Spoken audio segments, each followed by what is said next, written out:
Hey everybody, it's Chris and Hannah with the Business with Benefits podcast. This is going to be a fun episode. A couple days ago. Is it? I'm not sure. I think so. I think it's going to be. I'm not convinced. I feel like I'm being sabotaged tonight, no, friends. You're not being sabotaged. It's official. You told me I was kind of sabotaged. Maybe tonight. It's not a sabotage. Here. Let me give you a little background. A couple days ago, I was on YouTube and I was just perusing around the TED Talks realm, and I saw a video titled something of the nature, and I'll link it below so you can check it out. The 4 habits of successful marriages, right? And so I didn't. 4 habits of successful marriages, and this is a TED Talk. It was a TED Talk. Who gave the TED Talk? Do you remember? I don't remember the names. Okay. I'll link it below. I'll give the description below so you can check it out. But I didn't even really pay attention to the whole video. You know, TED Talks are typically about 15 minutes long. I had the kids kind of going crazy in the other room, and I was here alone trying to watch my 3 kids. So you had the attention span of 15 seconds, yeah, exactly. not 15 minutes. So I was right. I was just going through this TED Talk, and I was able to like pause it, get to a place, and get the key point, and I wrote it down on my whiteboard over here. So I literally just have those key points written out, and I'm just gonna kind of bring it up to Hannah, and the goal here, I guess, is to not sabotage, but to interview her, and for us to ultimately have a conversation around it, but kind of bring to light what the questions or what the habits are, and do like a self-evaluation of us. I want to see how well we do. And then for listeners and viewers, see how well you do. Yeah. And then put all your comments in about if you're kicking our butts or if you're sucking pond water or how you're doing. Somewhere in the middle. I guess people do the middle, apparently. So some people middle's okay. Some people do gray area. So if you're gray area, that's fine too. You can write that in comments so that I can learn from you. About what gray area is all about. Nice. Yeah. So, okay, so should we jump in? Let's do it. Let's do it. So, let's all see right. how we rate. So, all right. So, the first habit drum roll is to be curious and not critical. What does that even mean? To be curious and not critical. So, ask questions before you accuse. Right. So, is how I interpret that. I think what they said, and I made a little note, is that people are intrinsically wired or designed to do things differently, right? And it's that opposites attract thing that we got from the 5 love languages, right? Where you're naturally attracted to somebody who kind of completes a weakness, right? And so if that's the case, which I think normally it is, the concept is your spouse is going to be handling situations differently than you. And so rather than being critical right out of the gate with them, go in with a curious mind, inquisitively ask questions, and don't be critical. So I think of it like giving the benefit of the doubt. Okay. Right? Like assume when they're doing something or saying something that instantly I could be like, man, that's stupid, or that's wrong, or that's not going to work. You've never done that to me. No. You always say that's not going to work because I come up with a bunch of harebrained ideas. But I always say, no, that's stupid. Or that's actually with you, it's more like that's boring, if anything. Right? With me, I'm boring? I didn't say you're boring. I said the thing is boring. Oh. Like talking about some of the topics that you talk about sometimes for work. Life insurance is enthralling. It is the least sexy. He goes around on speakerphone. Side note, goes around on speakerphone. Nice. Around the house, the phone is open. He's got 2 phones, mind you. 2 phones happening at the same time. And they're on speakerphone, walking around the house, you guys. No cute little earbuds, no cute little, I'm gonna go outside. No, speakerphone through the house. Life insurance. Just saying, not sexy. Okay, go ahead. But I'm going to be, inquisitive rather than critical. Inquisitive Yes. About why you need to have your speakerphone on. Does that mean, hey, would you mind turning off the speakerphone? Is that inquisitive? Hey, no, but I think, hey, do you have to be on speakerphone? Oh. That's a question. That's inquisitive. Sure. Does that have to be on speakerphone right now, love? Rather than being critical. Hey, dumbass, take it off speakerphone. That would be critical. Hey, this is a kid-friendly show. Rated for... Sure. I think our kids say dumbass. I think. They shouldn't. I think they do. They shouldn't. They shouldn't. Doesn't mean they don't. All right. So inquisitive, not critical. Yeah. Try to I phrase think... something like a question and try to give them the benefit of the doubt. Okay. So we've used pretty joking examples right now, like in the context of, I think that would fall under the next one, actually, the be careful, not crushing, right? Like, I don't know, rather than... I don't know, because I didn't know what the second one was. I'll read it to you in a second. But You're But- kind of getting ahead of yourself a little here, boss man. but- I'm going to drink my kombucha. Just so y'all know, it is Monday Night Mayhem. It is way after hours. Brought to you by Hannah's Brewery. Hannah's Brewery of my non-alcoholic kombucha that's mostly brewed at home, Yep. and then I top it off with a little bit of my favorite brands. Perfect. It makes me happy. It's my bubbly brew. Good. So yeah, we're a little tired. We're a little, Yeah, by the way, it is after 9 o'clock when we're filming this, and Mm-hmm. it is what it is. Kids are in bed, and it's all good. So what I was gonna say though before with the be curious, and we'll end habit number 1 here with be curious and not critical. I think it's on some of the bigger things as well that people do. Whether it's you wanted to go shopping or me wanting to buy parts for the Jeep or buy a Jeep. or buy a Jeep or yeah, he did that one going day. to play He poker. did. That's different story, different video. Different video. Oh, okay. Different video. Okay. I was inquisitive rather than accusatory when he came home and said, "Hey, guess what? I didn't buy it ahead The of time. Tahoe exploded. I have to buy a Jeep." Really? Do you? He goes, "Yeah. Here it is. I've talked to the dealership. Yeah, but Here's the sales rep. I hadn't paid Here's the money stats." for it yet. But you did. In your heart. In my heart. In your heart, you bought the It Jeep. had been done a long But time ago. I was curious. Yeah, I was it's inquisitive Hmm. rather than. And then she bought into it. I love the Jeep. I actually stole the Jeep today and drove it to my appointment to go meet some clients buying a house. It was over an hour drive to get there. And man, I took the freedom panels off and I cranked some country music and me and some Luke Bryan took a road trip boy. today. Oh, yeah. boy. Oh Oh, yeah. boy. There was a little Darius Rucker happening. There was all sorts of fun. It was me and my Arizona State hat and an open top on the Jeep, and I was on my way to make money. Like Life is good. all of my favorite things rolled up into one happy little package. And Chris got to stay home and schlep the children to soccer practice in the kid wagon. It was amazing. It was awesome. It was amazing. I know. Let me tell you. It was a win. So, habit number 2. Habit number 2. Habit number 2, be careful not crushing. So, look after each other during hard times, right? What does that say here? I don't know. Is that right? Learn how to argue well, right? So when you're having challenges, when you are having a disagreement, when maybe you feel like fighting, learn how to argue well. Be careful not crushing. Don't be soul crushing. Don't come out with those one-liners that are just gonna completely dismantle your spouse. What do you think about that?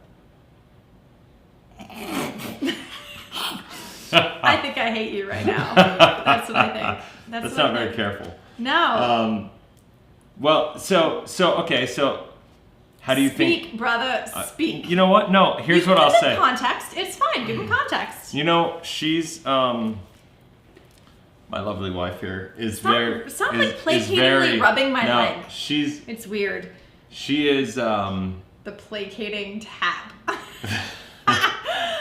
Go ahead, spit it out. she is a bit abrasive from time to time and just short, right? I think that's it. You're cutting. You can be cutting from time to time. She has gotten infinitely better over the past 15 years. But in this math, there's still a knife. There absolutely I try to keep it under wraps, but sometimes it comes out and it cuts without even my awareness or intention. But at the end of the day, I mean, that's not the point of necessarily the whole thing. The idea, if you're in the context of what we're talking about, is habit number 2 is be careful not cutting. And so I think from our marriage perspective, we do pretty well. Like way better now than we used to do. Way better now than we used to. And I would say that it's something. This is probably one of the areas that you've certainly worked a lot on improving. And it's an area that used to really cause a lot of damage. Like completely transformed, not just improved, like completely transformed. It used to be, I think when we were first together, that if I could just slice you down into small enough pieces, that you would just be like... I think you used to do it on purpose just to get what you wanted. Yeah, if I could slice you down Yeah. into like being this little shreds, then I won. And did anybody else grow up in a family like that? You know, the person who speaks last wins. The person who gets the final word. The person who speaks the loudest wins. in arguments. Or sometimes the person who can be quiet and in control wins. But if you're going to be quiet and in control and win an argument, you better have some pretty saucy things to say. That was my old understanding of how that game worked. And so, yeah, I tried to cut you down because then I could get what I wanted or do what I wanted. Or I just felt like I had a win. It was like this little victory somehow. And if I could squish you a little bit, then I could be a little bit higher. And in the end, it just squished both of us. And it made our marriage suck. And I didn't like who I was, and you didn't like who I was. And that was really ugly. So now I try to be much more careful and not, what is it, cutting? Not cutting. Careful, Or, yeah, not cutting. careful, not crushing. Not It's crushing. Crushing is what they say, but cutting Oh. and crushing, I mean, it's the same concept. You're still pounding the heck You're out of still, meat. you're still You're still killing making a somebody's bloody soul. mess out of that meat. Whether you cut it up into a bunch of pieces and smithereens or you smash it into oblivion, it's all the same result. Yeah, that's I true. think, so, but I will say, you are a different person now. And I think we've talked about that on a couple videos, how much. So how do you think people, if there's anyone out there, and I know that you are, who notice that you end up being cutting with your spouse or crushing with your spouse or whatever, how would someone, do you think, Chris, go about changing that? I think it's just a matter of, I think it's think before you speak. Take a step back, like don't react emotionally. And I know that's really hard for people sometimes. And I know sometimes I speak a little slowly for her because I tend to think and process a lot. And she's like, dude, out with it, let's go.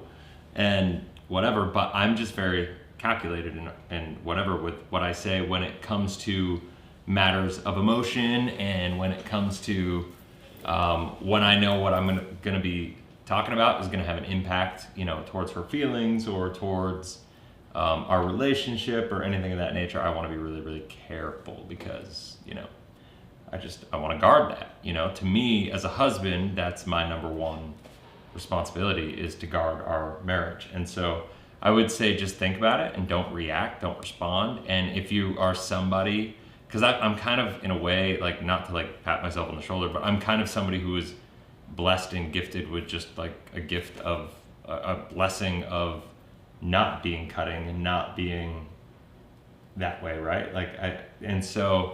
From that perspective, it's easier for me to do that. I would say if you're somebody who's like Hannah, more like naturally wired to be that way, what would you say? Like just take a step back and maybe give yourself some time and space so you then can circle back? Because I know that's what you did. You're way better now and we can address these things head on more effectively now without as much time. But I remember at the beginning, you would have to just go away for half hour. Days? For weeks, a half for days hour on end. or whatever. Like literally just step away from so the that I didn't environment. Say anything else back. So you didn't say, and so you could like literally process your emotions and think about, okay, what do I want to say? How really just process it before speaking on it. I think that's an important thing. Okay.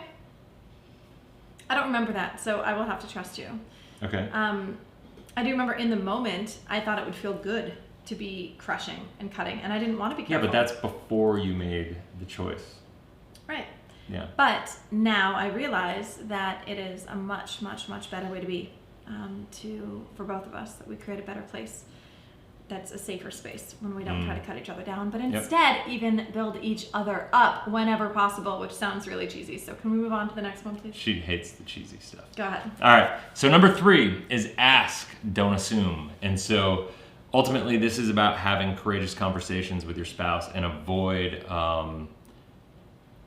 unnecessary misunderstandings, right? Like by having or by asking questions rather than assuming. Like if she I don't know, I can't even think of an example because you and I are so open and transparent with everything at this point in time with everything that we do, but think about it this way. Imagine your spouse went out on I'm just speaking from a guy's perspective, went on a lunch thing with her girlfriends, right? And that was that and it took longer or whatever than you thought it would or something of that nature, rather than assuming the worst, ask questions. Ask like, hey, how did it go? What did you guys do? Did you do something after? But like, don't come at it from an accusatory perspective or from a jealous perspective or whatever. It's almost like what you said, give the benefit of the doubt, right? That your spouse is actually on the same page as you and really is trying to guard your relationship the same way you are. And that you really have nothing to be jealous over. And if you ask questions from that perspective, and you guys have worked on stuff that we've talked about a lot, which is one of the most important things I think of creating a safe space, then it allows you guys to have a better conversation. What do you think? You're just sitting there nodding. Yeah, it's awesome. I'll bobblehead you. Yes. Yeah, I mean, I don't know. I'm having trouble with these. They just seem so obvious. So duh. Yeah, like I'm honestly having trouble knowing where to go with them. Ask. You're like, duh. Duh. Like, ask, don't assume. Okay, I don't know how to elaborate on that. Quite frankly, I'm having trouble coming up with words. Okay, so, I don't know what to do with you not knowing what to do with it. I know, it's so weird, here we right? are. We're at an impasse. Well, it's weird. So we have be curious, not critical. Be careful, not crushing. Ask, don't assume. And then we'll hop to 4, and then we'll kind of summarize, and maybe we'll have like a better overall thing. So number 4 is connect before correct. Ooh, right? That's so good. That's so good. So one of the quotes that I heard towards the end of this, and I think this is probably going to be one of the biggest ones, because marriages that get, end up ending and getting divorced, and people who break up, and this could be marriages, this can be business relationships. I think this applies to everybody. But the quote that I heard was, people go where they feel welcome, but they stay where they feel valued. Ooh. People go where they feel welcomed, but stay where they feel valued. Yeah. It's pretty good, isn't it? Well, and it makes me think of all of the situations that happen extramaritally at work. Because, and I'm just thinking back in my work history working at companies when I wasn't working at home, and there's this really fine line of building friendships with people of the other sex and complimenting them and encouraging them. And what ended up happening a couple of different times in my experience was that as I encouraged and complimented and connected, before corrected, right? Connected with my coworkers, it sort of became clear in a couple of different instances that they felt more encouraged and supported by me at work than they did by their spouse at home. Have you guys had that happen? I'm sure you have. And it's unfortunate because I think that happens all the time, and that's how extramarital affairs in the workplace begin. And it's because they feel more valued, they feel more seen, they feel more, what else is there besides valued? Like honored, appreciated than they do from their spouse, who may just be like nagging them the minute they get in the door about all the things that they haven't done, or can you do this, or can you do that, or have you paid the bills, or have you I need you to help with dinner, and like all of that, versus when someone connects with them and isn't correcting them every 5 seconds. It's easy. That's where the heart goes, you know? So I think that's a danger zone, that's a serious fire. At work doesn't mean to not compliment people and build them up and connect with them. It does mean to make sure that you're not doing it more than their wife or their husband, and be sure that you're not treading there on ground that's going to be more intimate than it should be. But then from the other person, if you're the one not in that workplace, make sure that we are encouraging and complimenting and building up our spouse and taking interest in what they do, and flattering them and complimenting them the way that they are getting at work. Because if they're not getting it from you, they're going to be getting it from other people. And that sounds like a sex thing, but it's not. But it can be, and that's what becomes. It could lead to that. It leads to that, for sure. And I've seen that so many times with the men and women thing at work in particular. So that's what's making me think of it. Yeah. Connect before correct. But I think it also, it's the same thing with kids. Like, we need to let them know that no matter what, we love them. And it's, I remember hearing growing up, do you guys remember hearing, love the sinner, hate the sin? Yeah. Love the sinner, hate the sin. Love the sinner, hate the sin. Like, I remember it being just shoved down my throat as a kid. But there is a lot of wisdom in that. And for me, it's love the person, but just dislike the behavior. And I think it's really important. I try to tell the kids this because they immediately, when I correct them about something, go down into, or one of them does anyway, goes down into this, oh, she doesn't like me. Oh, I'm wrong, or I'm bad, or she doesn't love me. Yeah. And so I really consciously have to connect with her and be like, I love you tremendously, and that's why I'm giving you this correction. I love you no matter what. This is to make your life easier and better. And it doesn't matter to me. Like, I'm going to love you whether you make mistakes or not. Sure. Even through the mistakes. Totally. I'm going to love you through the mistakes. And so that to me is connecting before correcting. And I do it after correcting too. Because this is a really smart guy, you guys, taught me to do the Oreo cookie approach. Oh, yes. Yeah, do you want to tell them that your Oreo You cookie do it. approach? You explain it better. You do it. No, I don't even. Okay, so the idea is to just like cushion the bad news with love, right? I mean, that's. I don't know how I explained it to you the first time, but I made it into Oreo cookies. she made it into Oreo cookies. I like Oreo obviously, cookies. Yes. So who doesn't like Oreo cookies? They're one of my Show favorites. me a human. They're I'll one of show my you someone who favorites, likes I'm not gonna Oreo lie. cookies. So the bottom line is it's the idea of if you have Cushion the criticism. be straight with them, be direct when the criticism has to do it, but surround the criticism with love, right? Like, come into it saying, hey, I love you. Disclaimers. This is what's going, give the good disclaimers. Then don't beat around the bush when you get into what the correction is or whatever it is, and then follow it up with, once again, even though that's the case, I need you to know that I love you. I'm doing this because of whatever reason. I value our relationship. I value our marriage. There's nothing in the world more important to me. Like, I'm not going anywhere. I'm not going anywhere. I just want to grow with you. Once again, creating that safe space. And Right. then, what you're doing, like, that's a way to have these crucial conversations. Because if you don't do that, then what happens is you end up kind of crushing them. I think, you end up beating them down. Yeah, those corrections become crushing. And slowly, maybe it's not like one, Thor hammer. Don't get too excited. I said Thor. I did that on purpose. I love Thor. So maybe true. not one Thor hammer, but I'm floating away right now. but like death by 1,000 paper cuts kind of thing. It can be, Yes. right? Like for the marriage. And it's Right. and that's what happens, right? So if you are constantly correcting before connecting and really creating that safe space, what happens is, listen, we all are guilty of it, whether it's your marriage or your business partner or whatever. If it's going that direction, you eventually just tune it out and you become numb and you become No, disengaged. they become disengaged. Well, if you're the one who is receiving it, right? If you're the one who's, I'm sorry. Okay, sorry. That's okay.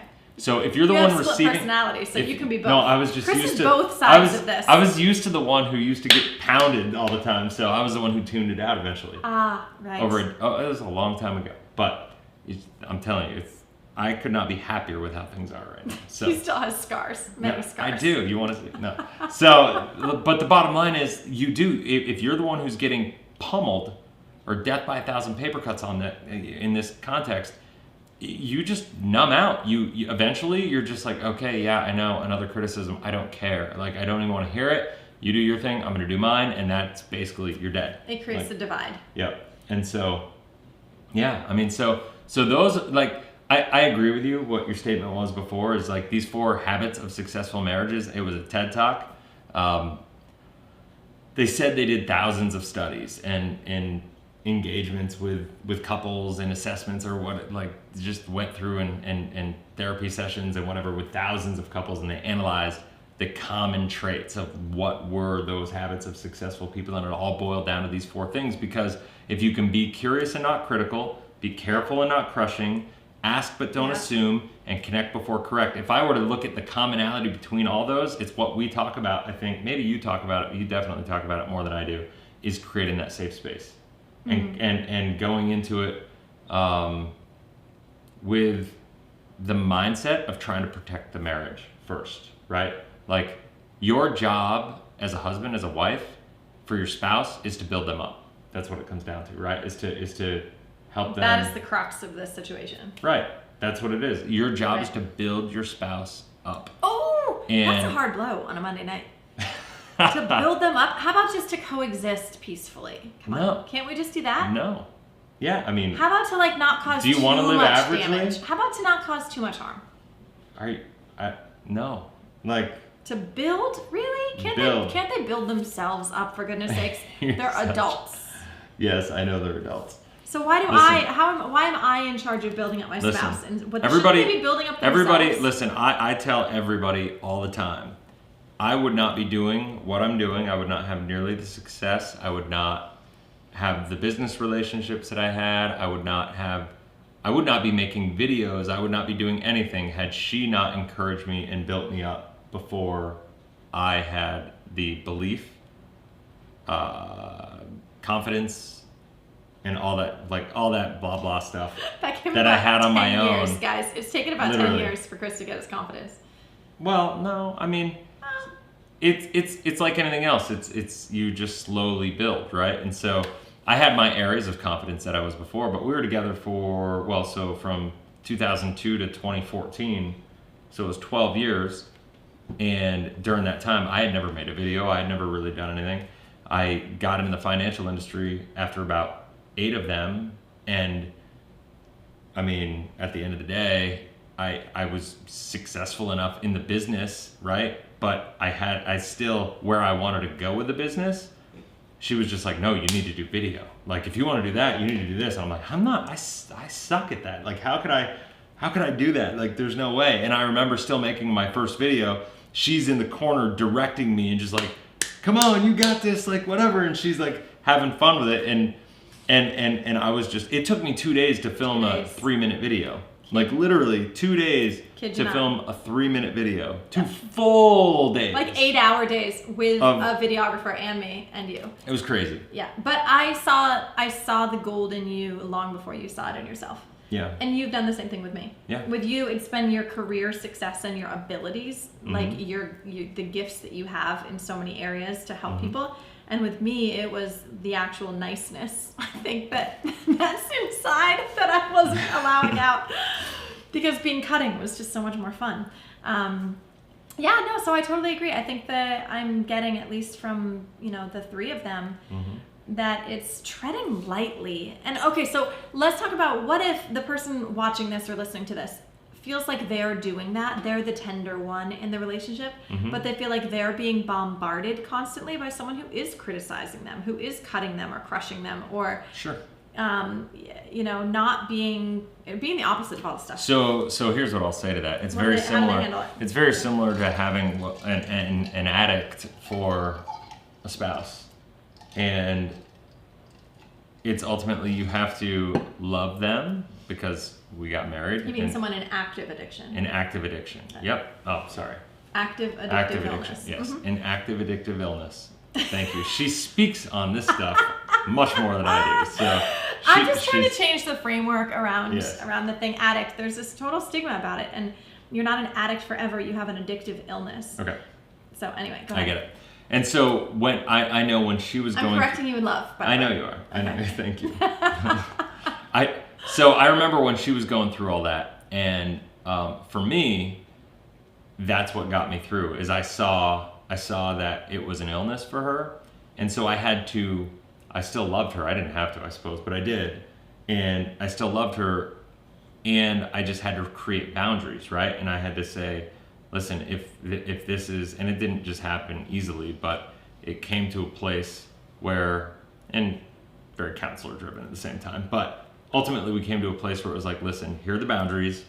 I can love you, but it doesn't mean I have to take this. It doesn't mean the relationship has to be like this. And so I would say, if you are the person who's kind of getting pummeled or crushed or, cut, I would say that you don't deserve that. Nobody deserves that. And it's really on you to take control of your marriage and to be the person who has that crucial conversation, puts your foot forward, because I guarantee you the other person's not really thinking about it. And it's not that they don't care, I bet. It's they just probably don't know, or they think it's working, or they definitely think it's working. It's a control mechanism. Yeah. And so, you got to be willing to have that crucial conversation. And let's face it, I mean, you want to be in a happy, healthy, thriving marriage, and that's not a happy, healthy, thriving environment for anybody. You're never going to grow into your biggest, best self so you can make the biggest impact in the world and all the things that you want to do if you're with a spouse who's constantly cutting you down and all that stuff. And they're not going to grow into the husband or the wife that you need to be able to help you get where you want to get, and you guys aren't going to work as a team and have an amazing marriage and be the example for your kids that you really want and all these different things if you don't step out of your comfort zone and have this crucial conversation saying, hey, listen, honey, I love you, and this is kind of what's been happening, and it's not okay. Here are my boundaries on what I'm okay with and what I'm not. I would like to, and then talk about a resolution. Like, what do you expect to happen? What are the new parameters that you want to operate inside of? What is okay? Like, you need to, what we did when we kind of rekindled and got back together, reconnected after her sobriety, was we set new parameters for our marriage, and that was world changing for us. At the end of the day, that was everything. I mean, we had to do that, and it was everything from what was okay as far as like how were relationships going to be with friends, how was communication, what was the transparency going to be like, what was communication going to be like. I mean, it was, we really hit everything, and that enabled us to really set those boundaries. And so we had something really dramatic happen in our lives, obviously, at that point in time. And so hopefully it doesn't have to get that way with you, and I don't think it has to get that way with everybody. I think if we just didn't have the clarity, understanding of what was really happening to either of us at the time, and I think if I specifically had the courage 2, 3, 4 years in advance to step up to the plate and have a more courageous conversation around, yo, honey, like, I love you, and this is not okay. Like, cutting me down constantly, like, this is not okay. We both want the same things. We're both trying to work towards the same things. Yes, we're doing it different ways, or maybe we have a different little perspective on it, but how can we go about this and work towards a resolution of accomplishing the goal in the same way, and communicate in a more effective way, and support each other, lift each other up, and really set the expectation that as a married couple, that is your number one job. And obviously somebody who's using and manipulating and controlling and cutting for the sake of power is really what it comes down to, right? Is like the absolute antithesis of what you're trying to do. Right. A healthy marriage. I like how you used the Oreo in there. Did anyone hear him use the Oreo? Honey, I love you, and you're not going to be able to continue to cut me down and talk to me like this. Mm-hmm. And I really want to work towards building our marriage and making it something more awesome. So let's work together and figure out what we need to do to make that happen. So that's your Oreo right there. I'm an Oreo. That's the Oreo that he taught me how to do to play nice with others in the sandbox. All of a sudden, we're in South Carolina. All of a sudden. So, yeah, that's that. All right. Well, so, I think we're doing okay. And if you guys are struggling, obviously, we always recommend counseling, marital counseling, not by us.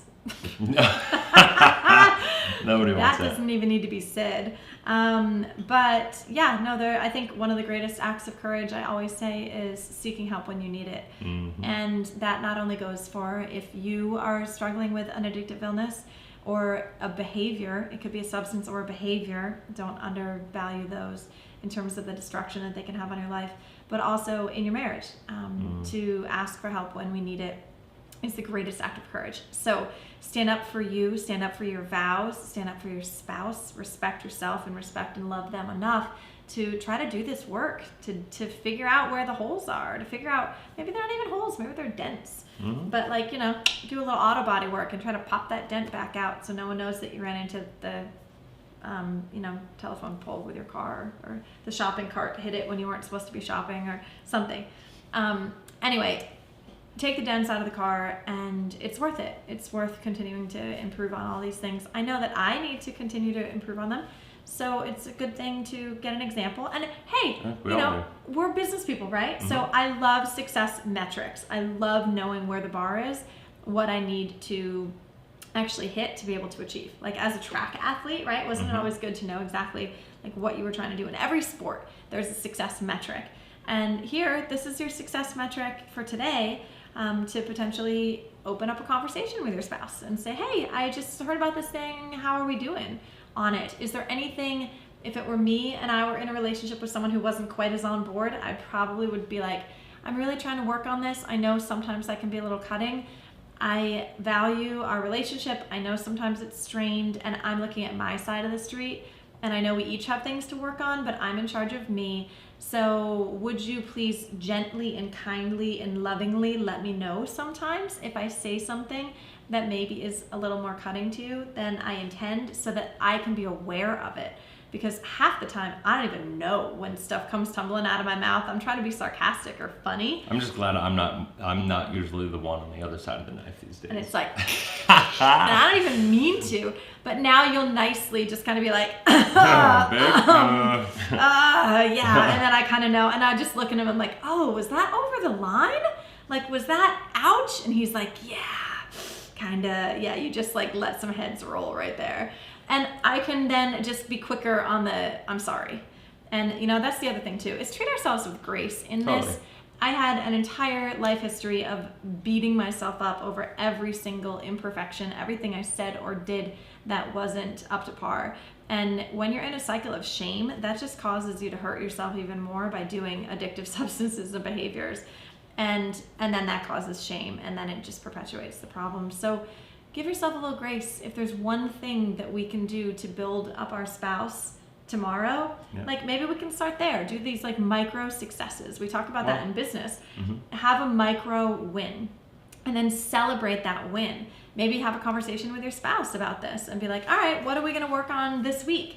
And then at the end of the week, take yourselves out to dinner and talk about how you were better at one of these 4 things, and celebrate your win that you improved just a little teeny tiny bit, because that's important. Well, and the reality is what we've found with you is the more grace you give yourself, the more you give other people, And so, chances are if your spouse is the one who's cutting you, or if you're the one who's doing it, either way, like just take a look at that. Like chances are the person who's doing the cutting is also self-cutting a lot, is self-hurting themselves a lot, and they're hurting internally. And so there's some demons there. So if you can come in from a place of support, that can go a long way. And loving them and feeling bad that they're being so tough on themselves. And letting them know that you're there unconditionally, even through their struggles, even through their pains, even through their hurts. That goes a long ways. Yeah, absolutely. Well, I hope that was helpful. You guys, let us know if you are going to attempt any of those, or if you succeed, or if you don't, how they're going. Exactly. So, all right. Anyway, I hope that helps. Have a blessed, inspirational day, guys. We'll see you on the next podcast. Later, guys.